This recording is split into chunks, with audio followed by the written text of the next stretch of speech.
Hi, grade threes. We are going to start our novel study called Charlotte's Web. I do have the PDF version of it available and it's uploaded on the Schoology and it's also attached to the email. However, if you're like me, you'd rather hold on to the book. I love the feel of paper and I really like to read it. Another option is part of the Daily 5 is listening to reading. So I am giving the option. I'm going to read chapter by chapter and I will read to you from Charlotte's Web. So this is also an option if you don't have a hard copy and you don't want to read it online. You can just listen to me as I read and do other stuff or just sit and listen with your eyes closed and take a rest. I'm going to start with chapter 1, Charlotte's Web by E.B. White.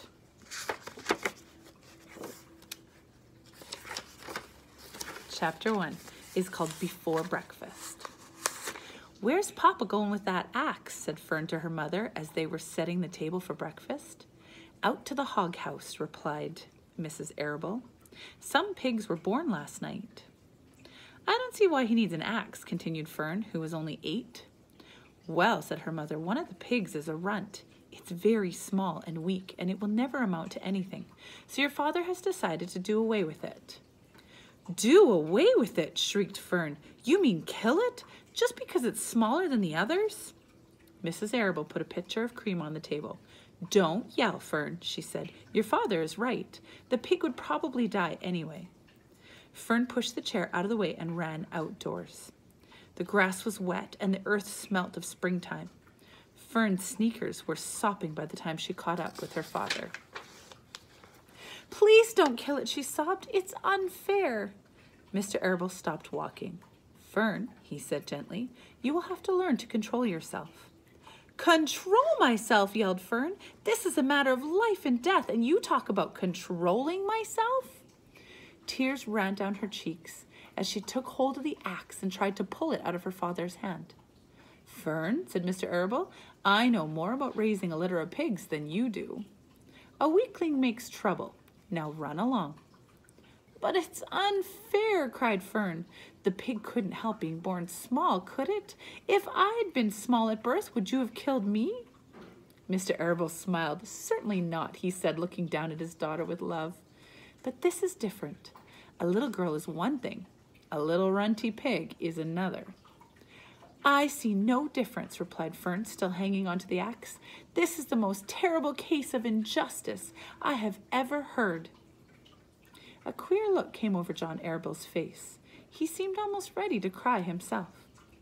"All right," he said, "you go back to the house, and I will bring the runt when I come in. I'll let you start in on a bottle like a baby, and then you will see what trouble a pig can be." When Mr. Arable returned to the house half an hour later, he carried a carton under his arm.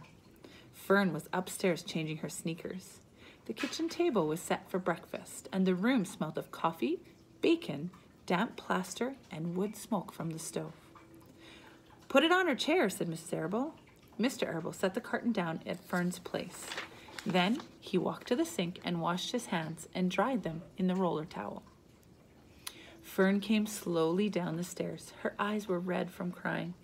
As she approached her chair, the carton wobbled, and there was a scratching noise. Fern looked at her father. Then she lifted the lid of the carton. There, inside, looking up at her, was a newborn pig. It was a white one. The morning light shone through its ears, turning them pink. "He's yours," said Mr. Arable, "saved from an untimely death, and may the good Lord forgive me for this foolishness." Fern couldn't take her eyes off the tiny pig. "Oh," she whispered, "oh, look at him. He's absolutely perfect." She closed the carton carefully. First she kissed her father, and then she kissed her mother. Then she opened the lid again and lifted the pig out, held it against her cheek. At this moment, her brother Avery came into the room. Avery was 10. He was heavily armed with an air rifle in one hand and a wooden dagger in the other. "What's that?" he demanded. "What's Fern got?"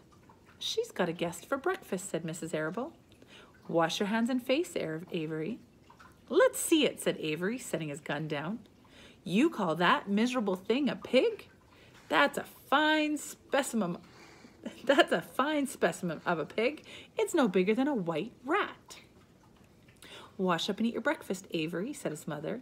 The school bus will be along in half an hour. Can I have a pig too, Pop? Asked Avery. Nope, I only distribute pigs to early risers, said Mr. Arable. Fern was up at daylight, trying to rid the world of injustices. As a result, she now has a pig. A small one to be sure, but nevertheless a pig. It just shows that what can happen if a person gets out of bed promptly. Let's eat. But Fern couldn't eat until her pig had a drink of milk. Mrs. Arable found a baby's nursing bottle and a rubber nipple. She poured warm milk into the bottle, fitted the nipple over the top, and handed it to Fern. Give him breakfast, she said. A minute later, Fern was seated on the floor in the corner of the kitchen with her infant between her knees, teaching it to suck from the bottle. The pig, although tiny, had a good appetite and caught on quickly. The school bus honked from the road. Run, commanded Mrs. Arable, taking the pig from Fern and slipping a donut into her hand. Avery grabbed the gun and another donut. The children ran out to the road and climbed onto the bus. Fern took no notice of the others on the bus. She just sat and stared out the window, thinking what a blissful world it was and how lucky she was to have entire charge over a pig. By the time the bus reached the school, Fern had named her pet, selecting the most beautiful name she could think of. His name is Wilbur, she whispered to herself. She was still thinking about the pig when the teacher said, Fern, what is the capital of Pennsylvania? Wilbur, replied Fern dreamily. The pupils giggled and Fern blushed. That's the end of chapter 1.